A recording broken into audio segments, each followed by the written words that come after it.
काशी में प्रताप मुकुट नाम का राजा राज्य करता था। उसके वज्र मुकुट नाम का एक बेटा था। एक दिन राजकुमार दीवान के लड़के को साथ लेकर शिकार खेलने जंगल गया। घूमते घूमते उन्हें तालाब मिला। उसके पानी में कमल खिले थे और हंस किलोल कर रहे थे। किनारों पर घने पेड़ थे जिन पर पक्षी चहचहा रहे थे। दोनों मित्र वहां रुक गए और तालाब के पानी में हाथ मुंह धोकर ऊपर महादेव के मंदिर पर गए। घोड़ों को उन्होंने मंदिर के बाहर बांध दिया। वो मंदिर में दर्शन करके बाहर आए तो देखते क्या हैं कि तालाब के किनारे राजकुमारी अपनी सहेलियों के साथ स्नान करने आई है। दीवान का लड़का तो वहीं एक पेड़ के नीचे बैठा रहा, पर राजकुमार से न रहा गया। वह आगे बढ़ गया। राजकुमारी ने उसकी ओर देखा तो वह उस पर मोहित हो गया। राजकुमारी भी उसकी तरफ देखती रही। फिर उसने किया क्या कि जूड़े में से कमल का फूल निकाला, कान से लगाया, दांत से कुतरा, पैर के नीचे दबाया और फिर छाती से लगा अपनी सखियों के साथ चली गई। उसके जाने पर राजकुमार निराश हो अपने मित्र के पास आया और सब हाल सुनाकर बोला, मैं इस राजकुमारी के बिना नहीं रह सकता, पर मुझे न तो उसका नाम मालूम है न ठिकाना। वह कैसे मिलेगी? दीवान के लड़के ने कहा, राजकुमार आप इतना घबराएं नहीं, वह सब कुछ बता गई है। राजकुमार ने पूछा, कैसे? वह बोला, उसने कमल का फूल सिर से उतारकर कानों से लगाया तो उसने बताया कि मैं कर्नाटक की रहने वाली हूं। दांत से कुतरा तो उसका मतलब था कि मैं दंतबाट राजा की बेटी हूं। पांव से दबाने का अर्थ था कि मेरा नाम पद्मावती है और छाती से लगाकर उसने बताया कि तुम मेरे दिल में बस गए हो। इतना सुनना था कि राजकुमार खुशी से फूल उठा। बोला, अब मुझे कर्नाटक देश में ले चलो। दोनों मित्र वहां से चल दिए। घूमते फिरते सैर करते दोनों कई दिन बाद वहां पहुंचे। राजा के महल के पास गए तो एक बुढ़िया अपने द्वार पर बैठी चरखा कातती मिली। उसके पास जाकर दोनों घोड़ों से उतर पड़े और बोले, माई, हम सौदागर हैं, हमारा सामान पीछे आ रहा है, हमें रहने को थोड़ी जगह दे दो। उनकी शक्ल सूरत देखकर और बात सुनकर बुढ़िया के मन में ममता उमड़ आई।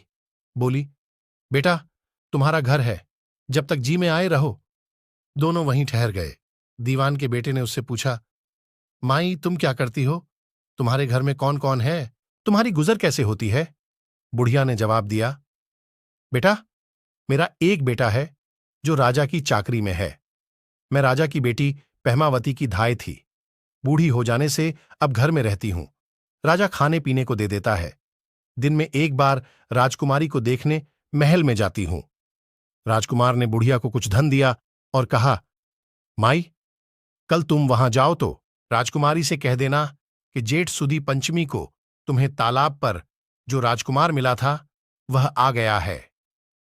अगले दिन जब बुढ़िया राजमहल गई तो उसने राजकुमार का संदेशा उसे दे दिया।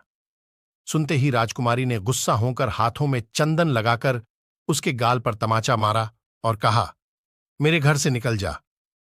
बुढ़िया ने घर आकर सब हाल राजकुमार को कह सुनाया। राजकुमार हक्का बक्का रह गया। तब उसके मित्र ने कहा, राजकुमार, आप घबराएं नहीं, उसकी बातों को समझें। उसने देसों उंगलियां सफेद चंदन में मारी, इससे उसका मतलब यह है कि अभी 10 रोज चांदनी के हैं। उनके बीतने पर मैं अंधेरी रात में मिलूंगी। 10 दिन के बाद बुढ़िया ने फिर राजकुमारी को खबर दी तो इस बार उसने केसर के रंग में 3 उंगलियां डुबोकर उसके मुंह पर मारी और कहा, भाग यहां से। बुढ़िया ने आकर सारी बात सुना दी। राजकुमार शोक से व्याकुल हो गया। दीवान के लड़के ने समझाया, इसमें हैरान होने की क्या बात है? उसने कहा है कि मुझे मासिक धर्म हो रहा है, 3 दिन और ठहरो। 3 दिन बीतने पर बुढ़िया फिर वहां पहुंची। इस बार राजकुमारी ने उसे फटकारकर पश्चिम की खिड़की से बाहर निकाल दिया। उसने आकर राजकुमार को बता दिया। सुनकर दीवान का लड़का बोला, मित्र, उसने आज रात को तुम्हें उस खिड़की की राह बुलाया है। मारे खुशी के राजकुमार उछल पड़ा। समय आने पर उसने बुढ़िया की पोशाक पहनी, इत्र लगाया, हथियार बांधे। दोपहर रात बीतने पर वह महल में जा पहुंचा और खिड़की में से होकर अंदर पहुंच गया। राजकुमारी वहां तैयार खड़ी थी। वह उसे भीतर ले गई। अंदर के हाल देखकर राजकुमार की आंखें खुल गईं। एक से एक बढ़कर चीजें थीं। रात भर राजकुमार राजकुमारी के साथ रहा। जैसे ही दिन निकलने को आया कि राजकुमारी ने राजकुमार को छिपा दिया और रात होने पर फिर बाहर निकाल लिया। इस तरह कई दिन बीत गए। अचानक एक दिन राजकुमार को अपने मित्र की याद आई। उसे चिंता हुई कि पता नहीं उसका क्या हुआ होगा। उदास देखकर राजकुमारी ने कारण पूछा तो उसने बता दिया। बोला, वह मेरा बड़ा प्यारा दोस्त है, बड़ा चतुर है, उसकी होशियारी ही से तो तुम मुझे मिल पाई हो। राजकुमारी ने कहा, मैं उसके लिए बढ़िया बढ़िया भोजन बनवाती हूं, तुम उसे खिलाकर तसल्ली देकर लौट आना। खाना साथ में लेकर राजकुमार अपने मित्र के पास पहुंचा। वे महीने भर से मिले नहीं थे।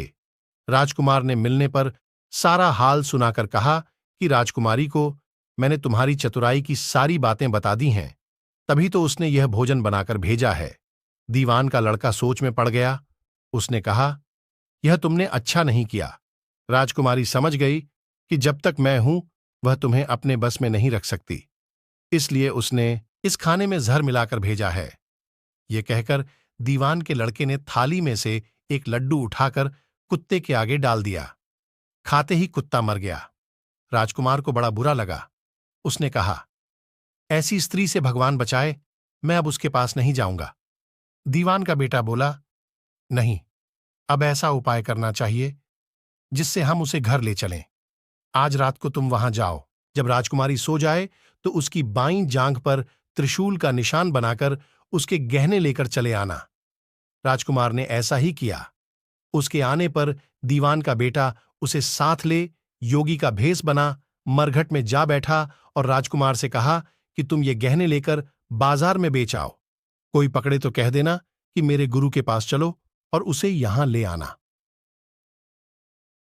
राजकुमार गहने लेकर शहर गया और महल के पास एक सुनार को उन्हें दिखाया। देखते ही सुनार ने उन्हें पहचान लिया और कोतवाल के पास ले गया। कोतवाल ने पूछा तो उसने कह दिया कि ये मेरे गुरु ने मुझे दिए हैं। गुरु को भी पकड़वा लिया गया। सब राजा के सामने पहुंचे। राजा ने पूछा, योगी महाराज, ये गहने आपको कहां से मिले? योगी बने दीवान के बेटे ने कहा, महाराज, मैं मसान में काली चौदस को डाकिनी मंत्र सिद्ध कर रहा था कि डाकिनी आई। मैंने उसके गहने उतार लिए और उसकी बाईं जांघ में त्रिशूल का निशान बना दिया।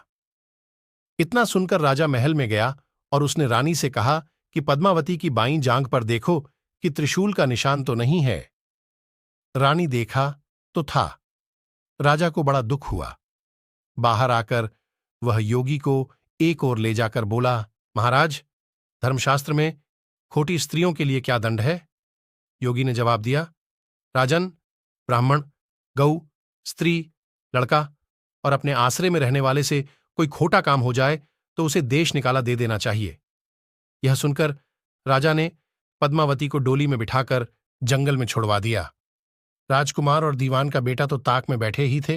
राजकुमारी को अकेली पाकर साथ ले अपने नगर में लौट आए और आनंद से रहने लगे। इतनी बात सुनाकर बेताल बोला, राजन, ये बताओ कि पाप किसको लगा है? राजा ने कहा, पाप तो राजा को लगा। दीवान के बेटे ने अपने स्वामी का काम किया। कोतवाल ने राजा को कहना माना और राजकुमार ने अपना मनोरथ सिद्ध किया।